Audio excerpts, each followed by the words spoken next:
Então vamos lá. Uma boa noite a todos. Nós vamos dar seguimento, então, à matéria de Direito Internacional Privado da semana passada, ocasião em que falamos a respeito dos elementos de conexão em direito de família.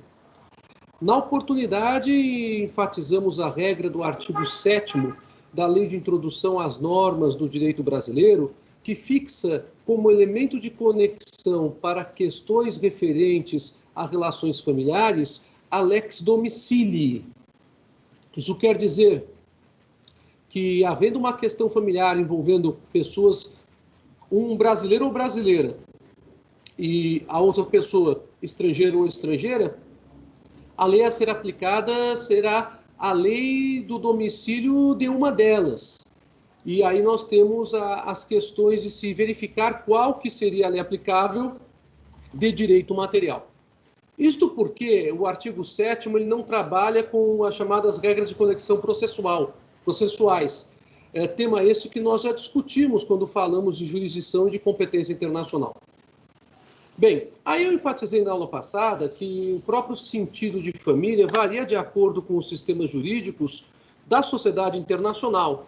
Lembrei que nós temos 193 estados, cada qual com seu sistema jurídico próprio, e mesmo aqueles que têm um sistema jurídico mais próximo uns dos outros, acabam tendo algumas diferenças quanto ao regime jurídico das grandes categorias que o direito oferece. E em família não é diferente. No Brasil nós temos a diferença entre casamento e união estável, temos a diferença entre união estável e concubinato, temos a possibilidade de casamento de pessoas de mesmo sexo e a possibilidade de união estável de pessoas de mesmo sexo, e temos ainda a chamada relação monoparental como matéria regulada como de direito de família por força da Constituição Federal. E em vários estados da sociedade internacional não se admite, na maioria deles ainda, o casamento de parceiros de mesmo sexo, ou a união estável entre eles, não se admite a chamada relação monoparental. Então nós temos divergências, sim, entre os estatutos jurídicos mais variados no que diz respeito à família.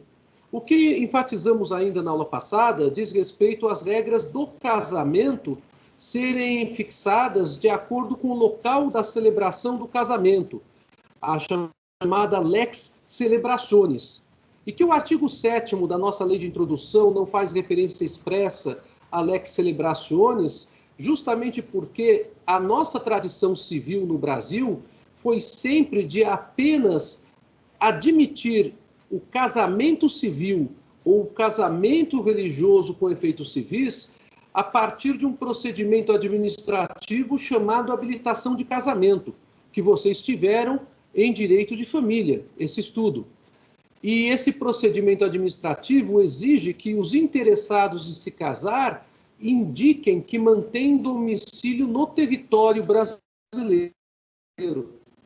Por conta disso, é a brasileira que será aplicada se o casamento é celebrado em território brasileiro. Logo, esta ideia da lex celebrationis como local do casamento civil, ela serve para outros sistemas jurídicos, sem sombra de dúvidas. E aí nós podemos ter um conflito entre ela e, eventualmente, a lex domicilii dos interessados. Mas no Brasil acaba não ocorrendo esse problema por conta da exigibilidade de que ambos os cônjuges, pouco importando a sua nacionalidade, para se casarem segundo a lei brasileira, mantenham domicílio no Brasil. Boa noite, Henrique. Boa noite, Tairan. Também conseguiram entrar aqui na sala. Que ótimo. Então, fundamentalmente, foi isso que trabalhamos na aula passada. A aula já está à disposição de vocês, tanto na plataforma Moodle como no meu canal de YouTube, que é o Roberto Cenis de Lisboa, tudo junto. Estou aqui escrevendo mais uma vez, pedindo que eventualmente você ingresse no canal, se você também puder dar um like em alguns vídeos. Ali estão todas as aulas que passei a dar à distância por conta da pandemia desde o semestre passado, tanto aqui na PUC como nas duas outras instituições que eu dou aula. Então, você pode ir lá que você terá todos os vídeos de direito internacional de direito do consumidor e de direito civil. Bom, hoje nós vamos continuar essa matéria de direito de família. É claro que estou aberto para que vocês façam perguntas a respeito do que nós conversamos na aula passada, mas vamos trabalhar agora com a relação vertical que existe no direito de família, que é a relação de filiação. Então, o objeto da aula passada, que inclusive terminou com questões referentes à homologação de sentença estrangeira de divórcio, as chamadas relações horizontais da família, que são as relações de casamento ou de união estável. Hoje nós vamos trabalhar com as chamadas relações verticais do direito de família. E para isso, nós temos sim algumas regras da Lei de Introdução às Normas do Direito Brasileiro, e há uma delas, inclusive, com duvidosa constitucionalidade nos dias de hoje. Mas como não houve nenhuma declaração de inconstitucionalidade desta regra, e como não houve nenhuma lei que expressamente a revogasse, ela se encontra no texto da Lei de Introdução às Normas do Direito Brasileiro. Vamos compartilhar aqui a lei, porque, eventualmente, talvez alguns de vocês estejam sem a lei. Então, eu vou compartilhar com vocês aqui a legislação para que vocês acompanhem o que diz. Espero que todos estejam vendo. Vocês estão vendo? Sim, prof, apareceu aqui. Sim, ótimo, que bom. Obrigado. Nós já havíamos comentado sobre o artigo 7º, quando falamos que a lei do país em que domiciliada a pessoa determina as regras sobre o começo e o fim da personalidade, o nome, a capacidade e os direitos de família. Então, a lex domicílio ela serve tanto para relações horizontais como para relações verticais do direito de família. Aí, indo um pouco mais abaixo com relação a essa temática, é que passamos a encontrar alguns problemas. E o principal problema se encontra no parágrafo 7º. O parágrafo 7º, ele estabelece o seguinte: salvo o caso de abuso, o domicílio do chefe da família estende-se ao outro cônjuge e aos filhos não emancipados, e o do tutor curador aos capazes sob a sua guarda. Vejam só a redação. O domicílio do chefe da família estende-se ao outro cônjuge. Uma redação, sem sombra de dúvidas, para lá de discutível. E por que para lá de discutível? Porque nós tivemos, com a Constituição de 88, a consagração do princípio da igualdade entre homem e mulher no casamento e fora dele, que se encontra previsto no artigo 5º, inciso 1º da Constituição, e no artigo 226 do texto constitucional, que trata da ordem familiar. Curiosamente, esse foi um dos poucos pontos em que não houve grandes controvérsias entre os civilistas quando a Constituição entrou em vigor. O ponto de que ambos os cônjuges teriam igualdade de direitos. A grande discussão que houve no direito civil brasileiro, quando a entrou em vigor, era se a união estável prevista no 226 parágrafo 3º, eu estou me referindo então a uma discussão do final da década de 80, se esta união estável, ela deveria aguardar e implementar o Constituto. Não havia nenhuma discussão com relação ao tema igualdade de direitos e deveres entre o homem e a mulher no casamento ou fora dele.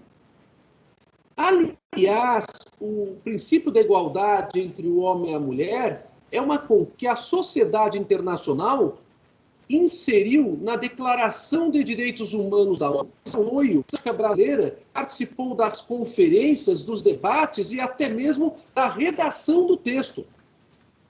Bom, Por que estou dizendo isso?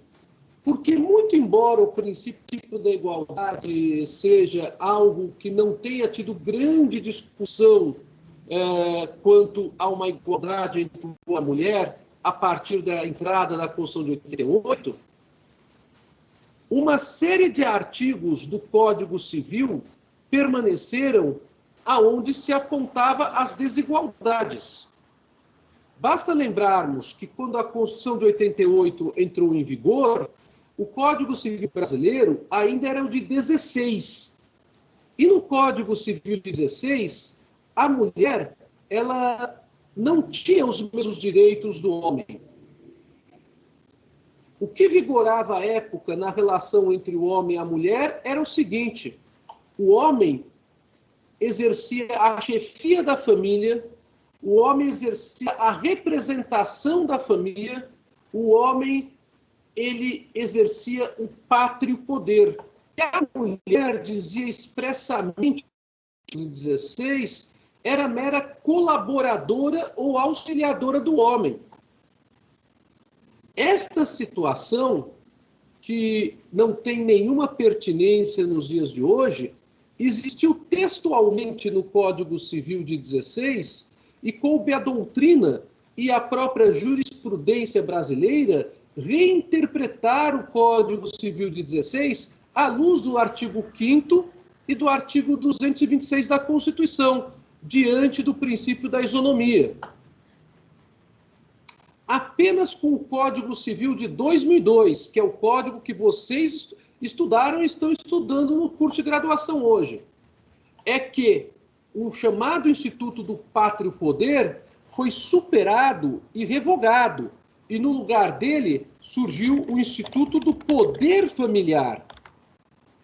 O Instituto do Poder Familiar é a prova cabal de que não apenas o homem é o chefe da família, mas que o homem e a mulher são os chefes da família em conjunto, em regime de cogestão.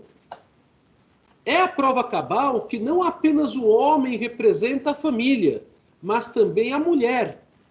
E é a prova cabal que não existe mais apenas o homem com o pátrio poder com relação aos filhos menores, mas a mulher também tem este poder.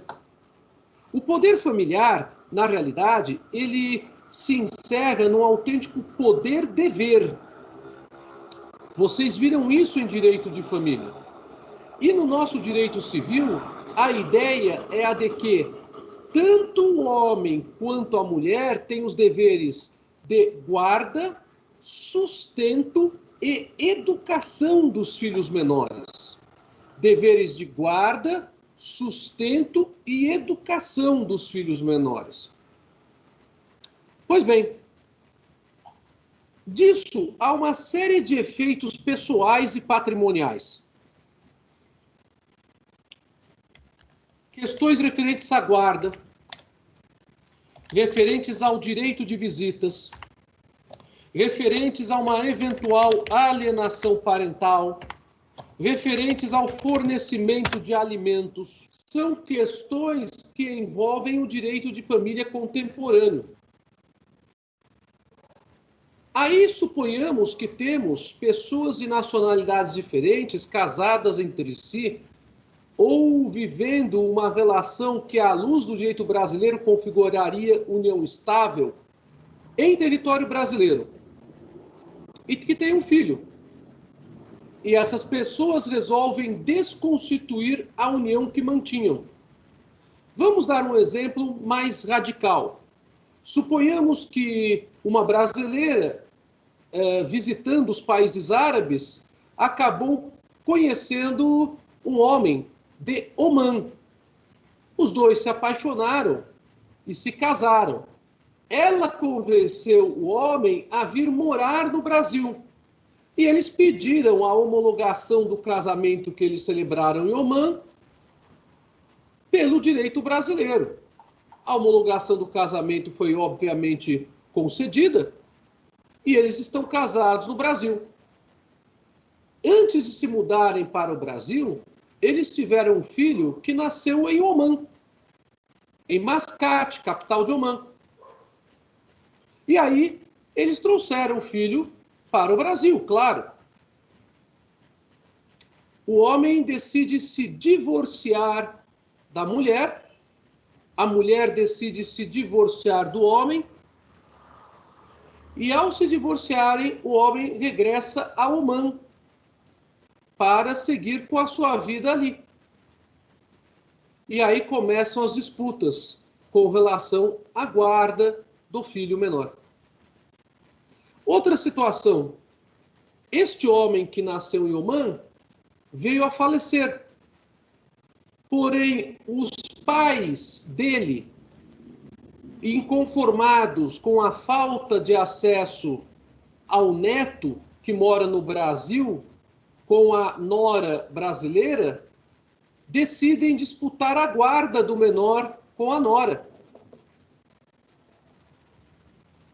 Perceberam a complicação que temos aqui? Senise, por que complicação? Bom, do ponto de vista de processo civil internacional, vocês viram que há, sem sombra de dúvidas, as duas possibilidades, tanto de termos a competência do juiz brasileiro, como à primeira vista, porque precisaremos conferir a legislação processual internacional de Omã, que eu desconheço, se haveria a possibilidade da ação civil correr perante o juiz de Omã. Mas aí nós temos a segunda problemática. Superada a questão da competência internacional, nós temos que discutir qual lei de direito substantivo será aplicável. Se será a lei brasileira ou se será a lei de Omã, que é uma lei de sistema jurídico muçulmano, onde não há o poder familiar, mas há o pátrio poder. Essa situação muda completamente o contexto e as consequências disso tudo, como vocês podem perceber. Em primeiro lugar, se quem tem o pátrio poder é o homem, a mulher tem no máximo a guarda de fato. Olha como já muda tudo. Porque a mulher é colaboradora do homem que tem o dever de guarda. Percebem como muda completamente a tessitura dos institutos conforme trabalhamos com famílias sob uma outra perspectiva? As sociedades patriarcais não têm um direito de família tão, digamos, avançado como é o nosso direito de família. O nosso direito de família, ele tem avanços tão grandes que ele é um direito tipicamente ocidental e europeu. Vários países da América do Sul mesmo não contam com o exato regime de direito de família que nós temos aqui no Brasil. Parece que há uma pergunta aqui, não sei se alguém levantou a mão, porque apareceu aqui um sinal de que tem alguém aqui. Professor, fui eu. Oi, Guilherme. Isso, eu vi que alguém tinha levantado a mão. É você, perfeito. Pois não. Só uma dúvida. No que toca a esse caso, na questão processual, a competência absoluta da justiça brasileira. O que a gente está discutindo é só o direito material mesmo, é isso, né? A minha questão é discutir o direito material. Agora, esta ideia de competência da justiça brasileira, ela é a competência, é a ideia que o juiz brasileiro tem. Para fins de execução da sentença do juiz brasileiro, eu tenho que verificar se, no caso, a Justiça de Omã reconhece que apenas o juiz brasileiro teria competência. Ou ainda, se a competência fosse relativa, Guilherme, se haveria condições do juiz brasileiro, segundo as leis processuais de Omã, apesar da competência sendo hipoteticamente relativa, se ele poderia julgar a questão ou não. Agora, a tua pergunta, me parece, diz respeito à situação do que está no nosso Código de Processo Civil, né? Então, vamos ao Código de Processo Civil, que estabelece no artigo 22, se não me falha a memória, que conversamos aqui, que as questões de alimentos são de competência da Justiça brasileira quando o credor tiver domicílio ou residência no Brasil. As questões de alimentos. E as questões de divórcio são de competência absoluta da Justiça brasileira. Mas perceba você, Guilherme, aonde está a questão referente à modificação de guarda nesses dispositivos? Essa é justamente a minha dúvida. Eu fiquei na dúvida se era competência relativa ou absoluta, se entraria no divórcio ou na questão de alimentos, se daria para fazer uma analogia. Então, na verdade, uma analogia seria uma inovação do juiz brasileiro, porque ele estaria interpretando de forma extensiva o dispositivo referente a alimentos, por exemplo, que trata de uma regra de competência relativa. A questão é a seguinte: o inciso 3º do artigo 23, ele não trabalha com a ideia de competência absoluta para todos os efeitos do divórcio, da separação judicial, da dissolução da união estável, mas apenas para os efeitos referentes à partilha de bens situados no Brasil. Como vocês podem perceber pela leitura do artigo 23, inciso 3º do Código de Processo Civil. Então, a pergunta do Guilherme tem bastante lógica. Eu acho que eu não compartilhei com vocês. Cheguei a compartilhar com vocês agora esse artigo? Está aparecendo aqui, sim, o artigo 23, professor, Ótimo. do CPC. Então deu certo. Então deu certo o compartilhamento. Então, como vocês podem perceber, não é uma questão tão simples, porque não há no próprio sistema processual internacional nosso uma regra de competência absoluta para outros efeitos da dissolução de união estável, de separação judicial do divórcio, além da questão da partilha de bens. Então, o juiz não poderia simplesmente dizer que a competência seria exclusiva. Não se trata de matéria de ordem pública internacional para tanto. O juiz poderia se valer eventualmente de uma regra de competência relativa? Em princípio, sim, dentro daquela figura da lex domicili, que é a figura adotada pelo artigo 22 quando trabalha com alimentos. Muito embora, como o Guilherme bem reparou, não ocorra nenhuma previsão com relação aos demais efeitos da dissolução da família a serem tratados como com alguma regra de competência internacional. Uma coisa é certa, o juiz de Oman, ele tem as suas leis processuais também de competência internacional. E teríamos que dar uma olhadinha nessa legislação, nesse caso hipotético que eu estou afirmando para vocês. Então, respondendo apenas à pergunta que o Guilherme fez, eu não tenho regra de competência absoluta aqui no caso, Guilherme. Quando a questão é de modificação de guarda, regularização de visitas, alienação parental, porque a regra de competência absoluta, ela está determinada apenas para as situações que estão apontadas no 23. Né? Então, existe esse pequeno problema. Como vocês podem reparar aqui. Então, como é que eu resolvo a situação em princípio? Em princípio, eu tenho que ir para a questão do artigo 24. A ação proposta perante tribunal estrangeiro não induz litisπendência. Então, eu posso ter, eventualmente, aquele homem que está em Oman agora, divorciado da mulher brasileira, ou os pais dele, porque ele veio a falecer e que moram em Mascate, eventualmente proporem alguma ação perante a Justiça de Oman. Só que esta ação não induz litisπendência e não obsta que a autoridade judiciária brasileira conheça da mesma causa e daqueles que são conexas.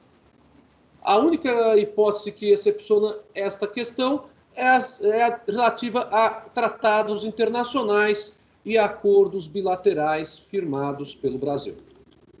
Então, percebam vocês como a matéria ela tem um interesse gigantesco quando entramos aqui.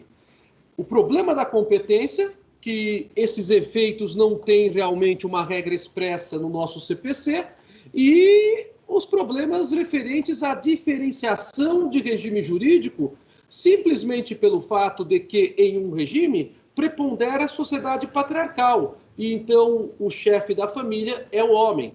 E no outro regime, há uma igualdade de chefia da família. Agora, vejam um problema como fica ainda maior. A nossa lei de introdução às normas do direito brasileiro não foi atualizada nesse ponto. Eu não tenho nenhuma lei atualizando o artigo 7º, parágrafo 7º da lei de introdução às normas do direito brasileiro. Então vejam a situação voltando para a legislação. Parágrafo 7º. Salvo o caso de abandono, o domicílio do chefe de família estende-se ao outro cônjuge.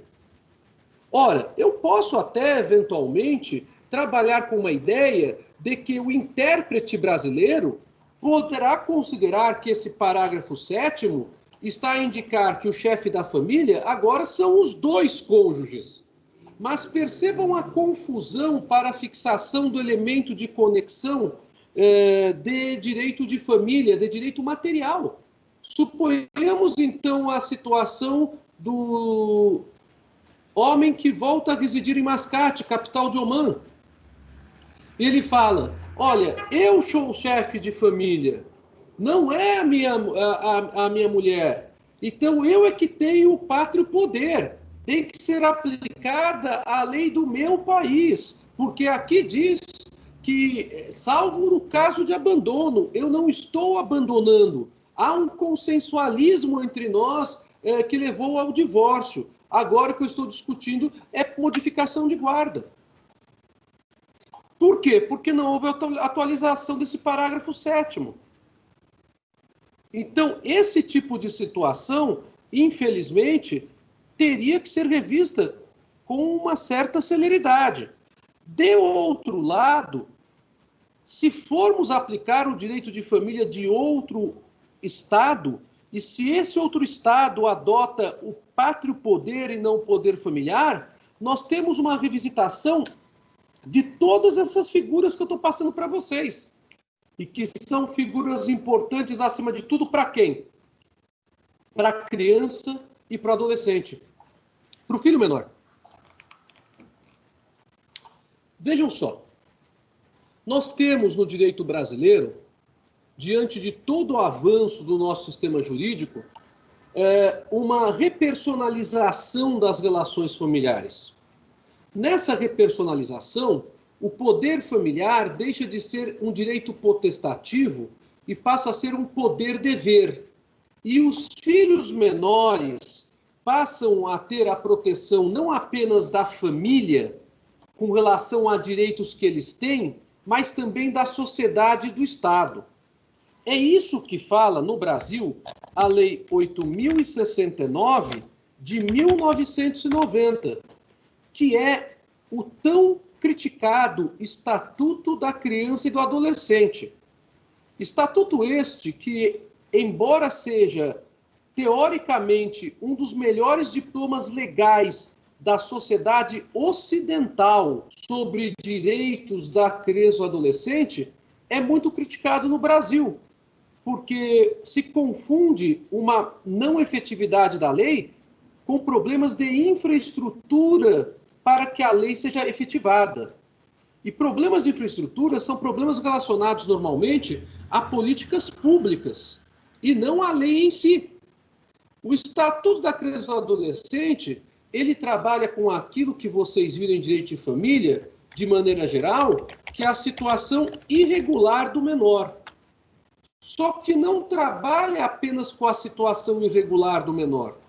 Certamente o professor de direito de família de vocês falou no semestre passado que o direito de família ele se distingue quanto ao Código Civil e quanto ao Estatuto da Criança e do Adolescente no que diz respeito ao trato dos filhos menores.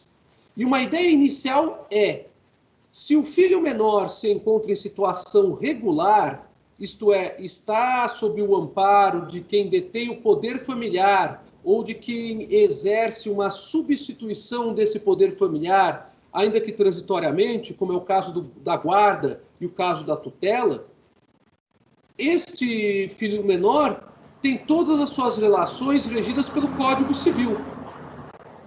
Já se o filho menor está numa situação de irregularidade, por abandono, por maus tratos, abandono, maus tratos ou ainda por negligência dos detentores do poder familiar, esta situação ela deve ser tratada pelo Estatuto da Criança e do Adolescente.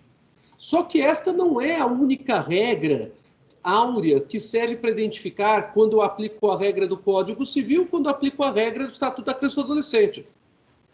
Nós temos ainda duas outras regras. A segunda regra: as normas do Código Civil aplicam-se subsidiariamente às normas do Estatuto da Criança e do Adolescente naquilo que não houver incompatibilidade entre eles. Esta é a segunda regra. E a terceira regra: o Estatuto da Criança e do Adolescente aplica-se aos direitos do menor previstos no Código Civil, tanto com relação aos chamados direitos fundamentais, isto é importantíssimo, como com relação a normas que complementem o Código Civil. Direitos fundamentais da criança e do adolescente são uma conquista que a Constituição Federal trouxe inicialmente ao reconhecer o princípio da não discriminação entre os filhos havidos do casamento ou fora dele. Explico. No direito brasileiro, apenas a Constituição de 88 trouxe esse princípio. Antes, o direito brasileiro distinguia os filhos legítimos, que eram aqueles resultantes de uma relação de casamento civil ou de casamento religioso com efeitos civis. E os filhos ilegítimos, que eram os filhos adulterinos, os filhos incestuosos, resultantes, então, de relações sexuais entre parentes de grau próximo, e os filhos sacrílegos, os filhos de padres e freiras, os chamados filhos do coito danado. Essa expressão coito danado pode até ser usada até um pouco curiosa ou engraçada nos dias de hoje, mas era uma expressão típica que vem do direito português do século XIX para o Brasil. Bom, nós não temos mais essa discriminação no Brasil.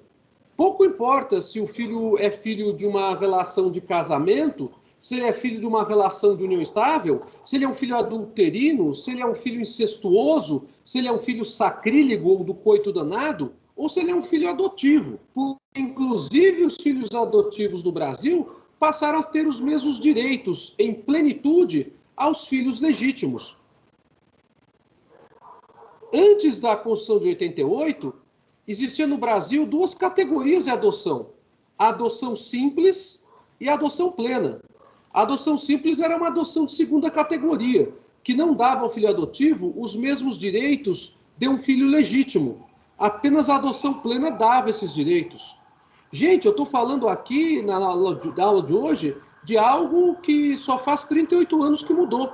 É muito pouco para a história do direito, esse período de tempo. Talvez alguns membros da turma tenham essa idade, 38 anos. Eu sei que a maioria da turma não tem, que a maioria da turma, por estar no 10º semestre hoje, tem média entre 22 e 25 anos de idade.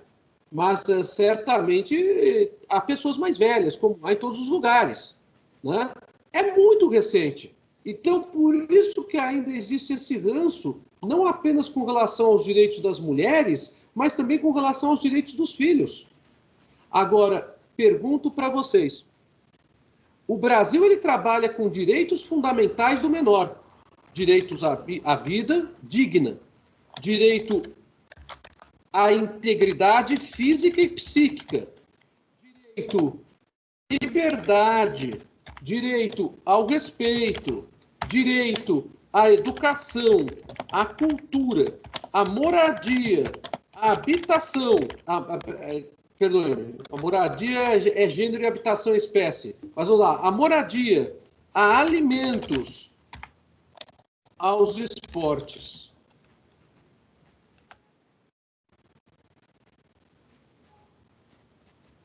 Isso ocorre em todos os sistemas jurídicos? A resposta é, de novo, negativa. Nós seguimos um exemplo que é a inspiração do direito europeu continental.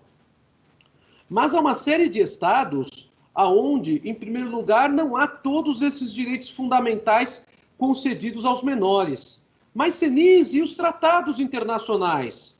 Ora bolas! Vocês aprenderam em Direito Internacional Público que o tratado internacional vale entre os estados nas relações internacionais. Para esses estados terem essas normas dos tratados internacionais como direitos em seu sistema jurídico interno, é necessário que ocorra a chamada recepção do tratado internacional. E as regras de recepção do tratado internacional variam de país para país. Veja o nosso caso. O Brasil foi um dos maiores apoiadores desses dois princípios, princípio da igualdade entre o homem e a mulher, princípio da não discriminação entre os filhos havidos do casamento ou fora dele, desde a Declaração da ONU de 48 sobre direitos humanos. E apenas 40 anos depois colocou isso na sua Constituição para valer no direito interno brasileiro. Então não é incomum, é bastante comum que os estados signatários da Declaração da ONU de 48, mesmo aqueles que aderiram posteriormente à Declaração de 48, mantenham em seu sistema jurídico interno, em virtude de culturas e tradições históricas, o regime do patriarcado e o regime aonde filhos não havidos do casamento não têm os mesmos direitos. E aí, como é que eu vou discutir essa questão hipoteticamente naquele caso envolvendo os avós paternos do filho do neto que nasceu em Omã e que agora mora no Brasil com a sua mãe brasileira? Percebem vocês os problemas que temos a resolver no direito internacional privado?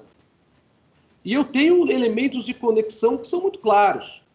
O que favorece a nós no Brasil é que a regra de direito material a ser aplicada será do artigo 7º caput. Então, eu tenho a lex domicili a ser adotada em direito de família. Só que essa lex domicili, que no caso favorece o filho, apesar dele ter uma nacionalidade de Omã, porque ele ainda não decidiu pela nacionalidade brasileira, ele está naquela situação de nacionalização, de naturalização provisória, que vocês estudaram em Direito Nacional Público. Veja quantos problemas que envolvem a matéria. Eu tenho a questão dos avós paternos, que estão dizendo que o filho deveria ficar com eles, segundo as leis civis de Omã, porque eles, avós paternos, é que sucederiam a representação dos interesses do filho, do neto, no caso, por conta da morte do filho que era casado com a mulher brasileira. Então, como vocês podem perceber, não é simples, muitas vezes, a resolução de casos envolvendo direito de família. Eu peguei esse exemplo mais radical, mas esse exemplo mais radical também pode ter uma série de situações também complexas quando trabalhamos com exemplos menos radicais. Certamente vocês ouviram falar de um caso em que uma família se desagregou e o marido, que era cidadão norte-americano, voltou para os Estados Unidos. E a mulher brasileira estava aqui em território brasileiro com o filho, Sean. E o marido, então, lutou pela guarda do filho. E no caso concreto, se não me falha a memória, teria que conferir isso nas anotações, talvez na própria internet, ele acabou ficando com a guarda da criança. A criança tinha, à época, 5 ou 6 anos de idade, se não me falha a memória. Ficou famoso esse caso, exatamente, ficou muito famoso. Você se lembra, Luísa, pelo visto desse caso. E percebam vocês, por que isso? Nós estamos falando de um direito ocidental, que é um direito de origem anglo-saxônica, que então não tem os mesmos postulados do nosso direito, que é um direito franco-romano-germânico, mas tem uma base cultural semelhante, diferentemente do que ocorre no outro caso, envolvendo, hipoteticamente, no exemplo que eu falei, a família de Omã e do Brasil. Você lembra brevemente, mas não entendia nada. Luísa, fica tranquila. O caso realmente, para ser bem compreendido, muitas vezes também precisa passar pela apreciação. Olha quem veio aqui me visitar. Já apresentei para vocês esse meu amiguinho, né? Ou não apresentei? Ele faz aparições, né? Ele mexe, tá aparecendo aí na aula. Isso. Porque o que acontece, enquanto eu estou dando aula, ele dorme numa caixinha preta que tem aqui do meu lado, na mesa. E aí, quando ele acorda, ele faz a aparição. E se eu não seguro, ele começa a mexer em tudo. Sobe no teclado, sobe no microfone e atrapalha a aula. Bom, então, nesse caso, Luísa, do Shen, realmente a imprensa ela tinha dificuldade de esclarecer juridicamente o problema. Por quê? Porque o direito brasileiro diz uma coisa e o direito norte-americano diz outra. Então, à época, havia divergências com relação à guarda, porque à época, embora não existisse no Brasil a figura da guarda compartilhada, que vocês estudaram em direito de família, no Brasil, fundamentalmente, existia a guarda unilateral e não havia ainda a introdução da chamada guarda compartilhada. Então, no divórcio, muito embora o pai e a mãe pudessem ter hoje em dia o poder familiar, ambos, o poder familiar continua existindo para quem não tem a guarda unilateral. Então, a discussão era, a mulher estava com a guarda ou o marido teria o direito à guarda? E, segundo as leis norte-americanas, a análise do caso concreto levou a uma conclusão que, para nós brasileiros, chocou muito naquela época, que o marido é que deveria ter a guarda do Shen. Então, foi uma situação bastante complicada. Por quê?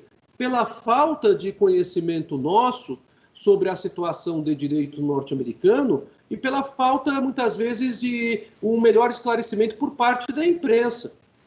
Agora, vocês estão estudando direito internacional privado, vocês estão vendo que nós temos que superar determinadas diferenças, mesmo quando os sistemas jurídicos têm princípios e regras muito próximos, como é o caso do sistema norte-americano, em que pese ele não ter uma proximidade tão grande conosco, como tem o direito francês, o direito português, o direito espanhol, ou o direito italiano, ou até mesmo o direito alemão.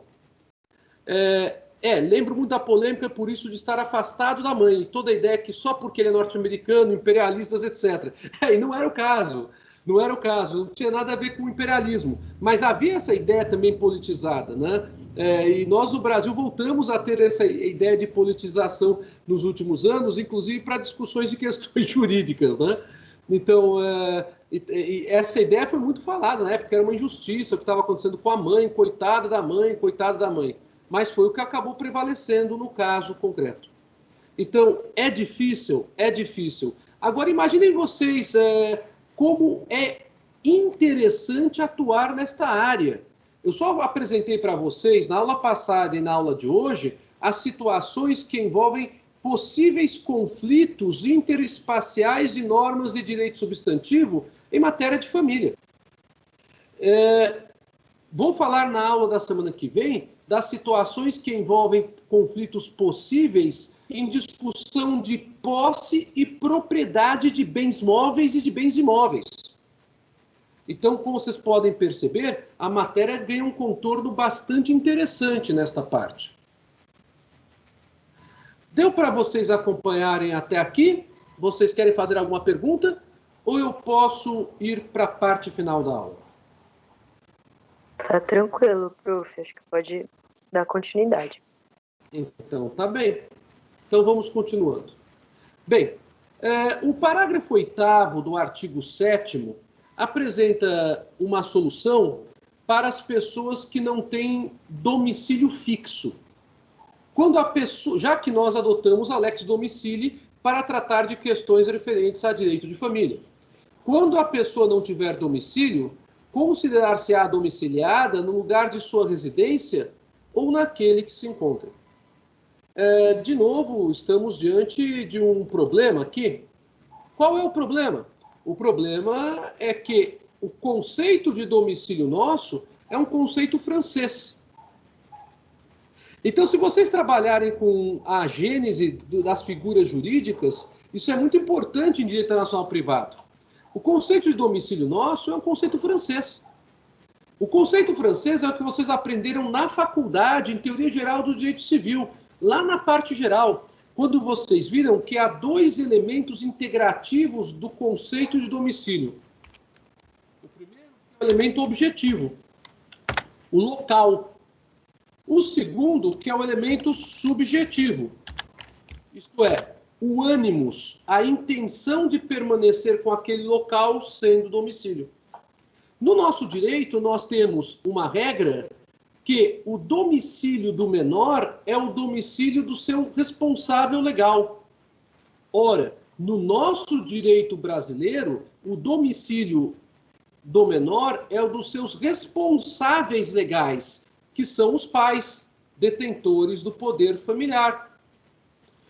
Isto quer dizer que eu tenho também que, na hora de discutir a própria ideia da lex domicilii, verificar qual que é a ideia de domicílio perante o nosso direito e o direito do Estado da pessoa da outra nacionalidade, com quem estou discutindo a norma de direito de família. Então, a lex domicilii ela é muito boa para várias coisas. É uma conquista que veio pela teoria dos estatutos, que nós estudamos algumas aulas atrás, mas ela gera algumas complicações. O que o artigo 7º, parágrafo 8º, está se referindo aqui é, obviamente, as pessoas que não têm domicílio no sentido de pessoas que não são sedentárias em um lugar, mas são nômades, como é o caso de populações ciganas, por exemplo. Então, a ideia é o local onde a pessoa for encontrada, o local onde ela mantém uma residência sem a intenção de ali permanecer. Só que o conceito de residência e domicílio não são iguais no direito brasileiro. Em alguns sistemas jurídicos são. Outro problema para ser resolvido quando se trabalha com questões de família. Ah, Senise, você pode dizer se naquele exemplo hipotético de Oman a regra de domicílio é igual à regra brasileira? Não tenho a mínima ideia, pessoal. Eu só dei o exemplo de Oman porque o sistema muçulmano é um sistema onde existe a ideia de pátrio poder e não a ideia de poder familiar. Houve um avanço muito grande da chamada ocidentalização do direito civil, orientalização do direito civil. Não sei se vocês já ouviram falar desse tema. O Oriente sofreu uma forte influência do direito civil francês e do direito civil alemão nos últimos anos. Já na década de 50, o Líbano teve uma modificação da sua legislação civil, se amparando em vários postulados do direito francês. O direito francês, então, influenciou fortemente o direito libanês. No Japão, nós temos um Código Civil novo, que, se não me falha a memória, é de 1999, que se inspira, na sua base, no BGB, que é o Código Civil Alemão de 1896, que entrou em vigor em 1900. Na China, nós temos, desde a década de 50, uma influência do direito ocidental na área civil. E, ao contrário do que se propaga aqui no Brasil, a propriedade privada existe na China pelo menos há 50 anos. Agora, é claro, como nós temos a propriedade coletiva lá, eu tenho um regime híbrido, em que eu tenho normas de propriedade privada e normas de propriedade coletiva. Mas a nossa falta de conhecimento sobre o direito chinês nos leva ao equívoco de dizer que lá apenas haveria propriedade coletiva. Não é verdade. Aliás, vocês sabem qual foi a grande lei civil que inspirou a China para o seu Código Civil em meados do século passado?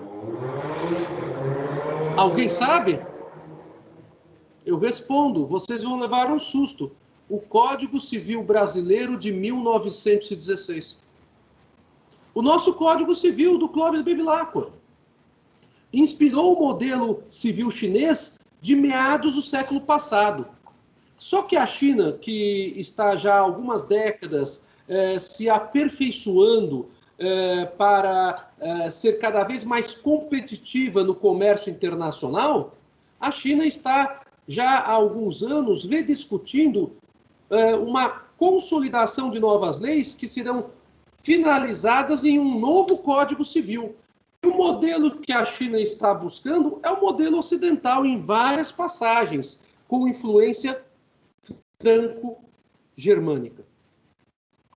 Como vocês podem perceber, então, em que pese os sistemas jurídicos serem sempre diferentes, alguns de forma mais ampla, outros de forma menos ampla, algumas lições ficam para nós. Primeiro, aquilo que a Luísa até falou de brincadeira, olha nós. O direito brasileiro é muito mais respeitado lá fora do que você pensa. Esse é o primeiro ponto. O que às vezes se coloca em xeque no Brasil não é o direito, são outras questões, infraestrutura, política partidária, etc. Tá? O direito brasileiro, inclusive, ele inspira várias nações. O direito brasileiro inspirou boa parte dos sistemas jurídicos latino-americanos, alguns sistemas africanos, inspirou a China no Código Civil da metade do século XX. Então, existe sim uma certa força do direito brasileiro. E, em segundo lugar, nós temos uma ideia de sistemas mais próximos e menos próximos. E quando trabalhamos com a matéria família, aí é o ponto em que temos as maiores divergências. Porque não existe uma homogeneização da família na sociedade internacional. Porque a ideia de família como célula máter da sociedade, que inclusive nós colocamos no artigo 226 da nossa Constituição, é uma ideia que se prende a um historicismo e ao culturalismo de cada região e de cada época. Algumas vezes mais preso às tradições por força dos costumes e de normas religiosas. Outras vezes menos preso a essas tradições por conta da discussão mais científica de família e da discussão mais econômica da família como célula não apenas social, mas também econômica. Diante disso, é ou não é importante a discussão de um elemento de conexão em situações tão díspares como estas que apresentam as relações familiares? Claro que sim.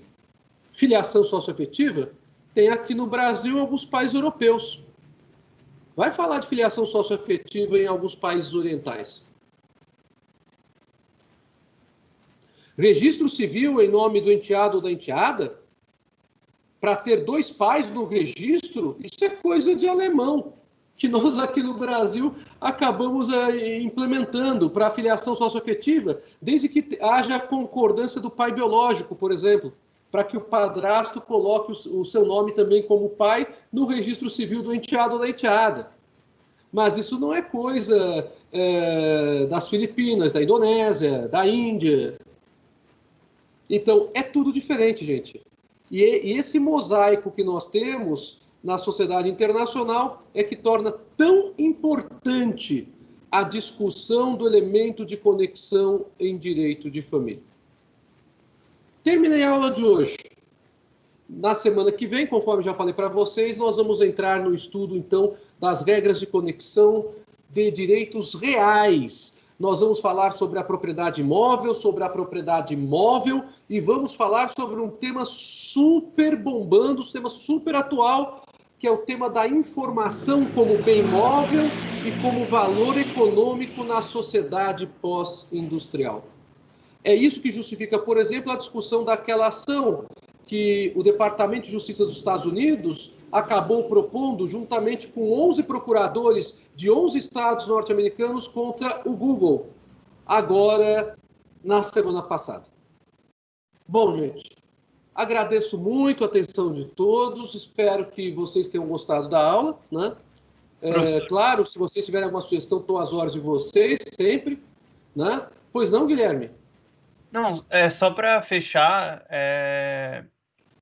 eu entendi toda essa problemática envolvendo a questão da criança, a criança que está no Brasil, que tinha um pai de Oman que faleceu, mas assim, não tem uma resposta óbvia e direta. Você tem que sopesar todas essas questões de direito para chegar numa conclusão, é isso, né? É exatamente isso, Guilherme, porque o grande problema do direito internacional é que não tem só as regras nossas brasileiras para competência internacional e para qual regime jurídico de direito material vou aplicar. Eu também tenho que ver as regras processuais de direito material da pessoa estrangeira que tem os seus direitos sob discussão no caso. Entendi. E aí eu não tenho uma resposta para dar para vocês, obviamente, fechada, porque depende de qual é o sistema jurídico do outro país que exige análise das regras de conexão processuais e de direito material. Tá bom? Tá bom, professor. Obrigado. Gente, mais alguma pergunta? Tudo no direito depende no fim. Ô, Luísa. O direito não é ciência matemática, você tem razão. Agora você judiou da minha aula. Brincadeira. Gente, muito obrigado a todos. Eu desejo a vocês uma ótima noite de sono, um ótimo descanso. Fiquem com Deus e Deus nos dê um ótimo dia amanhã. Tá bom? Então, tchau e até a próxima. Obrigada, prof. Igualmente. Boa noite aí, bom descanso. Boa noite, professor. Valeu.